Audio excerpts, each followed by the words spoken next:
Hello and welcome to another video. In this video I'll be discussing Rite of Passage by Alexei Panshin. This book comes to me by way of Rob, so Rob, thank you again. And that's because this is a Nebula Award winner. This book was written in 1968 and subsequently won the Nebula Award. It is a coming-of-age story told from the perspective of a preteen to teenage Mia Habero who lives on the ship. It's just called The Ship, and it is a spaceship, and it is a self-contained community of humans that have lived on this ship for generations. And it seems to be that you get a little bit of the backstory that Earth destroyed itself due to overpopulation and free birthing, which is, you know, you do the deed and you have as many kids as the deed allows. Why am I explaining how babies are born to y'all? It just means that there's no control over the population. It's like, if it happens, it happens. If it doesn't happen, it doesn't happen. Whereas on the ship and in this ship society, everyone is like strictly regulated and controlled. Like, it's not so much as the, you know, you're only allowed to have one mate and you're stuck with them for forever. It is a society of where, like, you're expected to have at least a replacement child, and then if you want to have more, you have to make your case to the assembly, which is the entirety of the ship, which the book tells you roughly is between 25 and 30,000 people on the ship that Mia Habero lives on. And it's very YA throughout most of the book. It is a rite of passage. So Mia is a precocious young lady who is very smart, and her daddy happens to be one of the leaders of the council. So there's like a council of like, I think a dozen people, and then they decide if something needs to go to the vote to the General Assembly. And there's a lot of politics involved with that, which is very interesting how it's kind of like talked about but not talked about. It's very subtle, which is how politics should be or can be. And it just talks about her growing up and, you know, having difficulty making friends with certain kids, and then her dad moves her from one level of the ship to another level of the ship, which is a big revelation to Mia that, oh, the world doesn't exist and end on one level of the ship, and her moving to a different level of the ship changes her perspective on things. It expands her world, so to speak. And in it, she is privately tutored by an acclaimed member of the ship, as well as is paired up with a boy, because of course there has to be a boy. And he is like the opposite to her, like her direct counterpart. The whole opposites attract tropes, although it feels weird as an adult reading that when it's literally talking about 12-year-old kids. Anyway, so the rite of passage is when these children of the ship turn 14.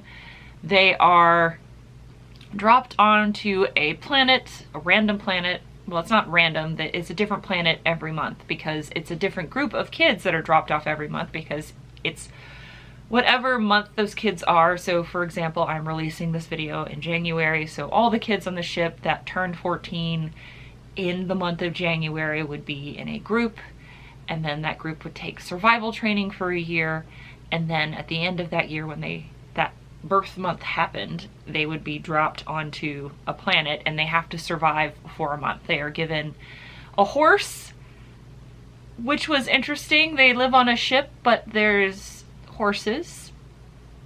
Kind of neat. You know, there's also regular like stock animals. There's actually a whole level of the ship that's just dedicated to farming and livestock, which was very novel. And they're given a horse, you know, camping supplies, a gun, a ray gun, or whatever kind of gun. I forgot exactly what kind of gun it was, but it wasn't a regular like bullets and gunpowder gun. It's a space gun. And, you know, they're dropped on this planet and they have to survive for a month. And they're given like a little box that calls the ship when it's that time. So like, if they get to the last day, they like their little signal and the ship comes pick them up. And, you know, not everybody comes back, but when you do come back, you are considered an adult. So at 14, you are considered an adult, kind of like, you know, a bar mitzvah in the Jewish faith. At that point, you are considered an adult.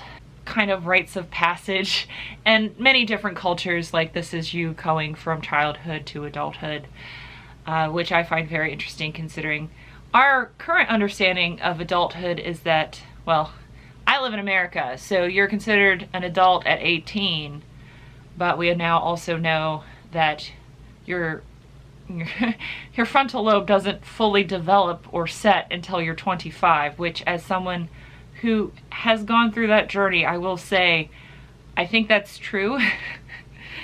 I definitely is vastly different person from 18 to 25, but about the time that is like 25, 26, like I was a solid person. Like I have not really changed a whole lot since that time period. There has been some moments of growth, but pretty much the person I am was set at that time.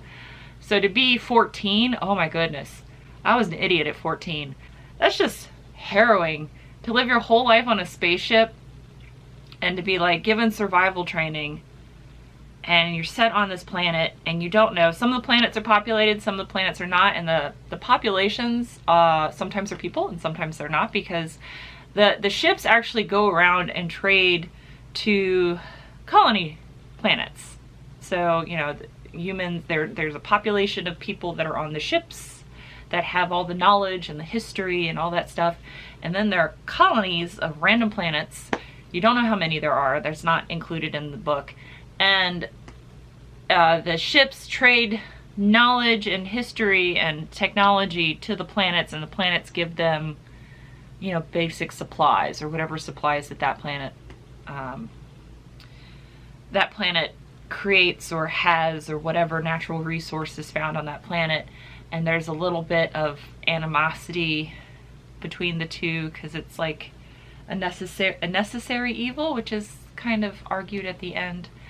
And there's a little bit of disdain on both parties. Like the ship looks down at they call them mud eaters, because they're on the earth, or on a earth. They're not on Earth, but they're on a planet where there is soil.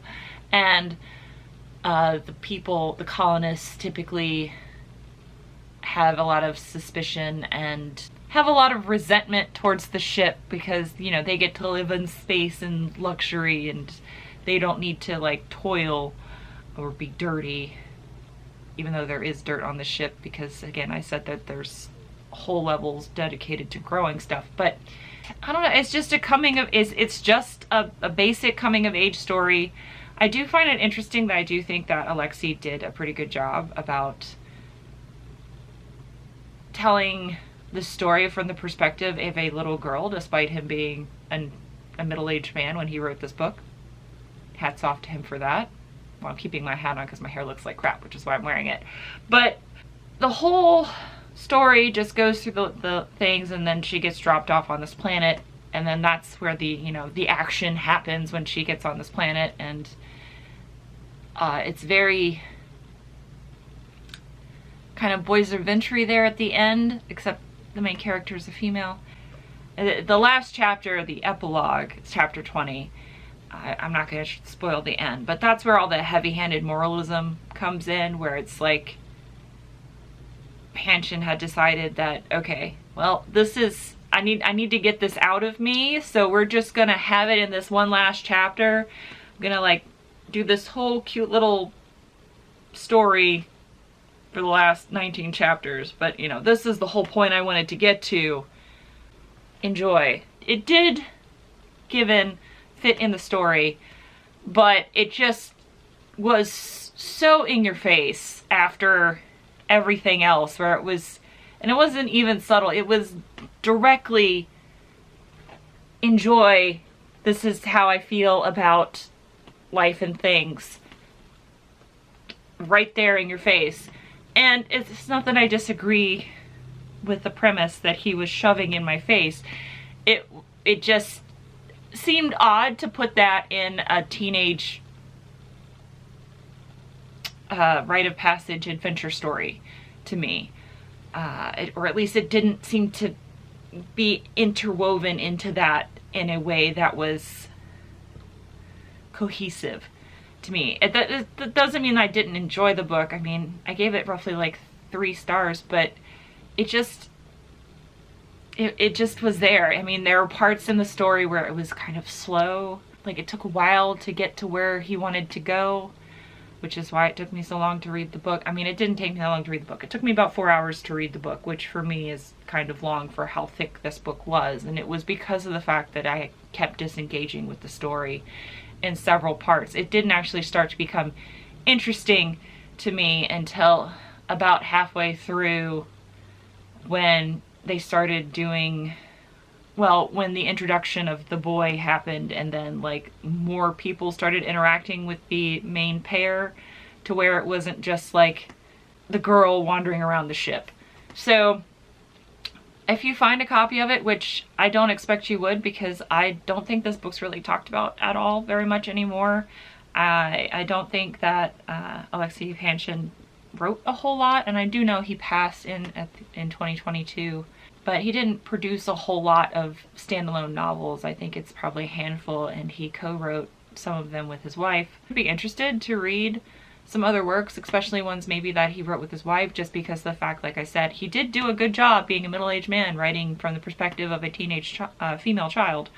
But, I mean, if you find it, awesome. Rob, thank you again very much. I greatly appreciate you giving me the opportunity to read this so I could complete my Nebula challenge. It was very kind of you to do that. But yeah, thank you very much for watching, and I will see you in the next one. Until then, bye!